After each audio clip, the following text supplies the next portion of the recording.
Welcome back, everyone. Lance Scurv here, the Scurv podcast. I just got the news that the Reverend Jesse Jackson passed away.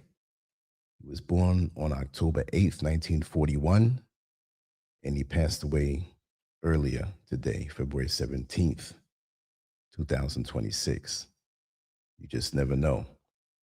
I just wanted to read off a little bit about his life because even though many of us who have a few years on us have experienced his ascension into civil and human rights, I wanted to go down the list for those who are younger who may know his name but not really know who he is.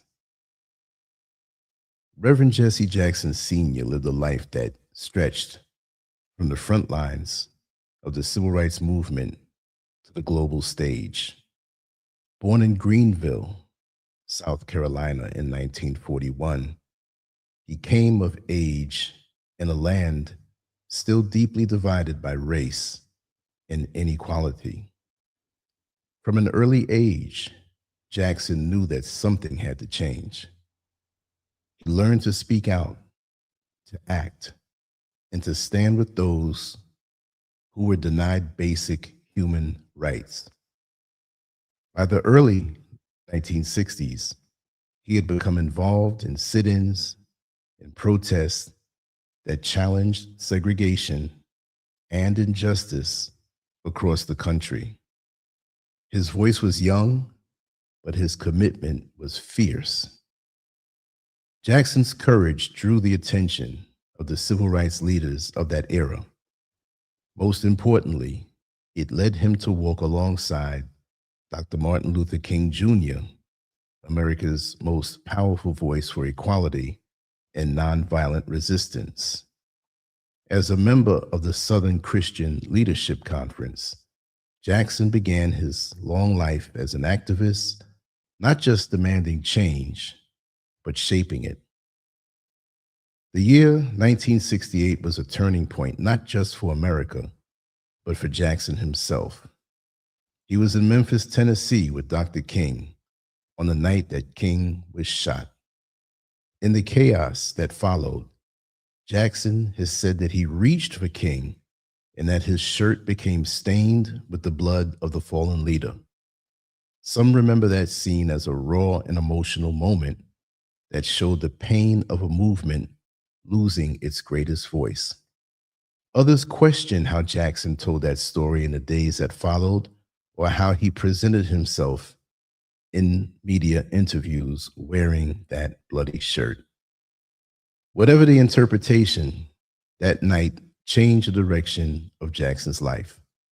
The loss of Dr. King left a void in American leadership, and Jackson felt both the weight of that moment and the call to continue pushing forward. After Dr. King's death, Jackson grew into his own role as a leader. In 1971, he left the organization he had worked with and began his own movement. He founded Operation Push, short for People United to Save Humanity, in Chicago. The goal was to challenge economic inequality, fight for jobs and education, and open opportunities for people who had been left behind. Push became the foundation of Jackson's long fight for justice.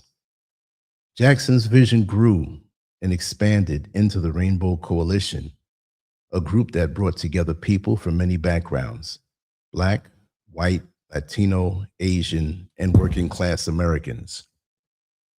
Under the banner of justice, fairness, and political strength.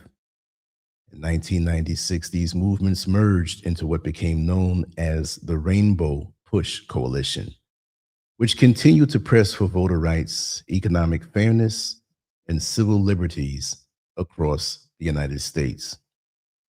What made Jesse Jackson both powerful and polarizing was his willingness to step into the world of politics and diplomacy.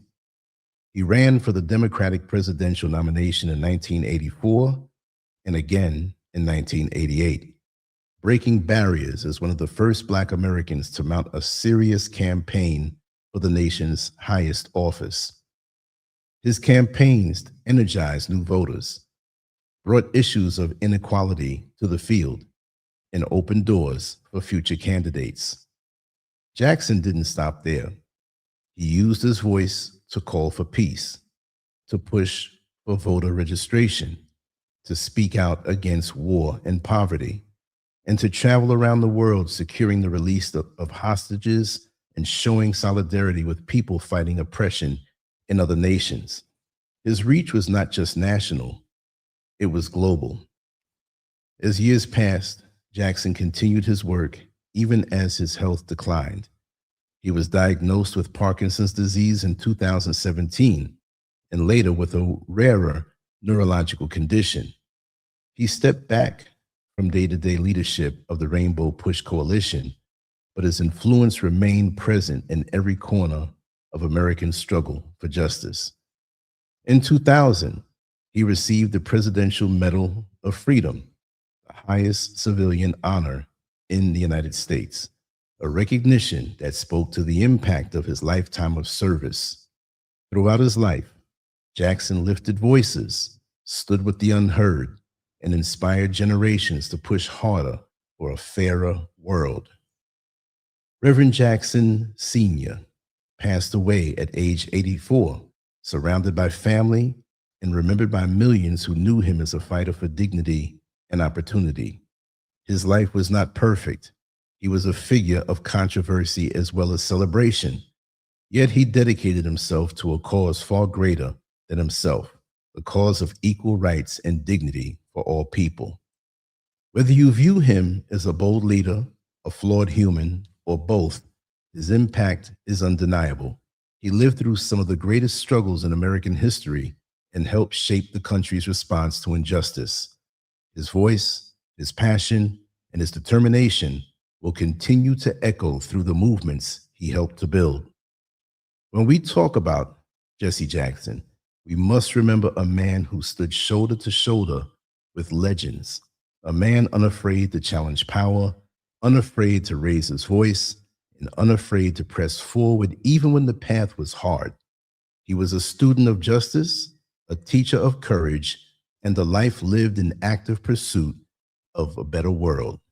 His story ends where many great struggles continue, in the hearts of people who still fight for fairness, still call for justice, and still believe that a better world is possible. Yes, I figured I'd speak those words. There's a lot that I can say, and there's a lot with Jesse Jackson that I have an issue with, but I won't put that out here now. He's gone on to his creator, to the next level, and he'll have to deal with those things. So I'm just looking at the good right now. I'm just trying to look at the good that he did, despite some of the things that I do have an issue with. But this was not going to be long. I'm not going to use anything to smear him. If you go to landscurvx.com, you'll see the transcript of my words in the written article, and you'll see my illustration that I sketched of him, which may not be too nice, but it was that hot mic moment that he had many years ago when he spoke about Barack Obama. So I'll probably drop the link there in the comments section after this broadcast is over. But anyway, I'm not going to stretch this out too long. That's what I had to say about Reverend Jesse Jackson. We'll keep it generic. If you want to share anything, feel free. I'm not going to get mad at you. I want to hear both sides. Was he good for America? Was he good for Black people? Was he into it just for himself? Or a little bit of both? Let's hear from it. All right. Much love to you all. Take care. Lance Scurv out. On to the next one. We'll be working on content all day long, so look for the next stuff. Also, go to landscurv.com, sign up with your email address so you can get everything that we make directly into your inbox, so we don't have these social media platforms blocking our relationship directly. landscurvx.com. Thank you very much. Peace.